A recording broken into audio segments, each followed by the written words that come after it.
கட்சி ஆட்சியமைப்பு கூட ஒரு பொதுச் செயலாளருக்கு தெரியல. பயங்கரமான காமெடி பீஸ். அவங்க எல்லாமே தேர்தலுக்கு முன்னாடி வரைக்கும் வளம் வீசுறாங்களாம் தமிழக அரசியல்ல.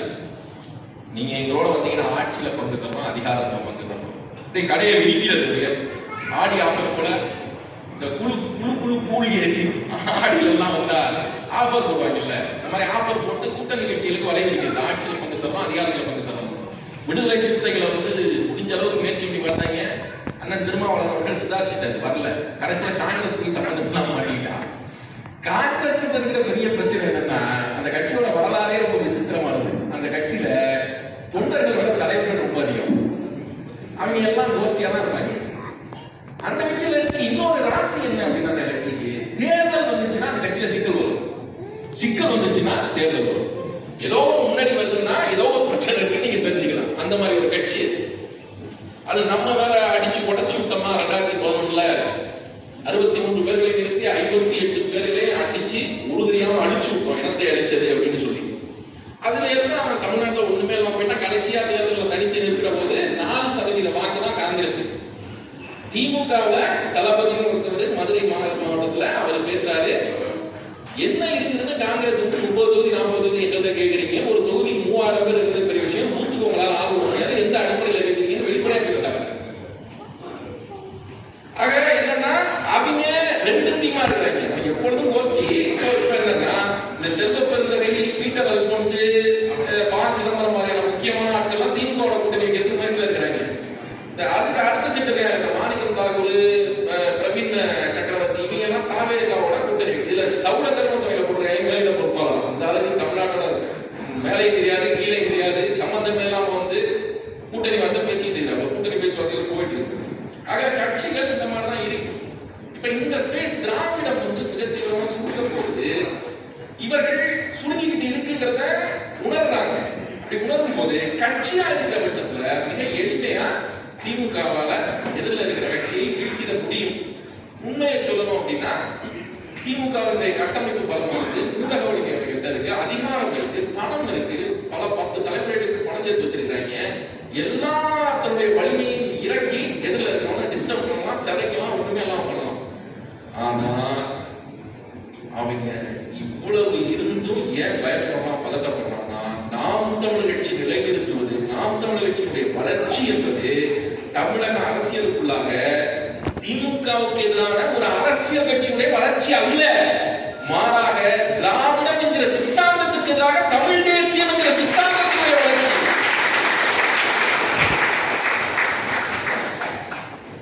அப்போ ஒரு சித்தாந்தம் மிக தீவிரமாக ஒரு நிலத்துல வளருதுன்னா அது ரொம்ப ரொம்ப முக்கியமானது. அந்த சித்தாந்தம் வளர்ந்து விட்டால் அடுத்து நூற்றாண்டுகளுக்கு அந்த சித்தாந்தம் தான் அந்த மண்ணை ஆளும்.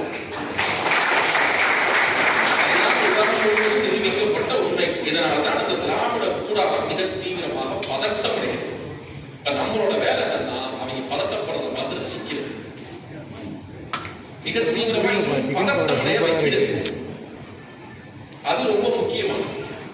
ரெண்டாவது இன்னொரு செய்தி என்ன அப்படின்னா, இவருடைய ஆட்சி ரீதியில இப்ப தத்துவ ரீதியா நம்ம பார்ப்போம். அடுத்த ஆட்சி ரீதியா பார்த்தா, அடுத்த 10 ஆண்டுகளில் தமிழகத்தில் இருக்கக்கூடிய மக்களை தெரு தெருவாக திருவோடு ஏந்து வைப்பதற்கான அனைத்து வேலைகளையும் திமுக செய்யும்.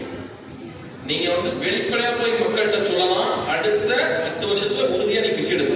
ஏன்னா கண்டிப்பா பிச்சை எடுப்போம். நாட்டினுடைய மாநிலத்தினுடைய பொருளாதாரம் அந்த அளவுக்கு மிக மோசமாக போய்விட்டது. எனக்கு முன்பாக பேசிய தம்பி ஒருவர் மாநிலம் வாங்கி இருக்கிற கடன் குறித்து பேசினார். 10,63,000 கோடி தமிழக அரசுடைய கடன் இன்றைக்கு.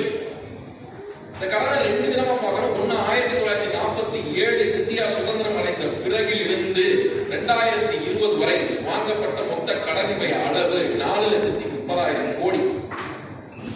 2021 இருந்து 2026 வரை இப்போது வரை வாங்கப்பட்ட மொத்த கடன் 5,36,000 கோடி சம்திங். அந்த அளவு சுதந்திர இந்தியாவிலிருந்து 2020 வரைக்கும் வாங்கின கடனுடைய மொத்த அளவுங்கிறது எவ்வளவோ அதே அளவிற்கான அதை விட அதிகமான கடனை கடந்த 5 ஆண்டுகளில் திமுக வாங்கியிருக்கு. இப்போ இது குறித்து கேள்வியை ஒரு நிருபர் தமிழ்நாடு திட்டக்குழு இணை இயக்குனர் ஜெயரஞ்சன் அவர்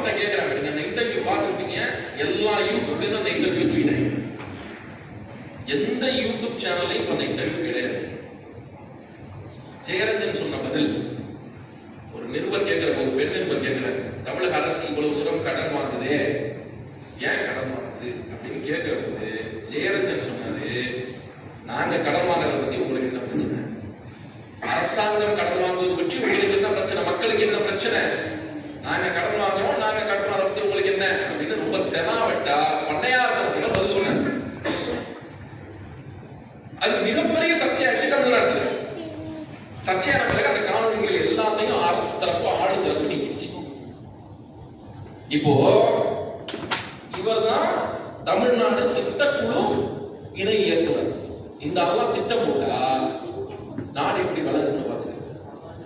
ஒரு ஜனநாயக நாட்டிற்குள்ளாக அரசு வாங்கி வைத்திருக்கிற கடன் கொடுத்த கேள்வியை அந்த குடிமக்கள் கேட்பது என்பது, கேட்கக்கூடாது என்று அந்த குடிமக்களை மிரட்டுவது என்பது, கேட்கக்கூடாது என்று ஒரு அரசு தரப்பிலிருந்து சொல்லப்படுவது என்பது அடிப்படை ஜனநாயகத்திற்கே எதிரானது. It's basically against principles of public finance. பொது நிதியுடைய விதிகளுக்கு எதிரானது. இப்போ கடன் வாங்குறது தப்பு இல்லை, நம்ம அதை புரிஞ்சுக்கணும். கடன் வாங்கலாங்கிறதுக்காக அவன் திட்டப்படும். உலகத்துல எல்லா நாடும் கடன் வாங்குது, இந்தியாவில் எல்லா மாநிலங்களும் கடன் வாங்குது, அதிகமாகவும் கடன் வாங்குறாங்க, குறைவாகவும் கடன் வாங்குறாங்க. அதுதான் பிரச்சனை. கடன் வாங்குவது சிக்கல் இல்ல, மாறாக வாங்குகிற கடனை எதற்கு பயன்படுத்துறோம் அப்படிங்கிறது தான் ரொம்ப முக்கியம். திமுக அரசு என்ன செய்யுது அப்படின்னா, வாங்கிய கடனில் பெரும்பகுதி மக்களுக்கு இலவசமாக கொடுப்பதற்கும் விளம்பரங்களுக்கும் பயன்படுகிறது. கடந்த 2024-25 ஆண்டுகள் நிதியாண்டுல தமிழ்நாடு அரசு 68,000 கோடி ரூபாய் கடனாக மட்டும், கடனுக்கு வட்டியாக மட்டும் கட்டியிருக்கு.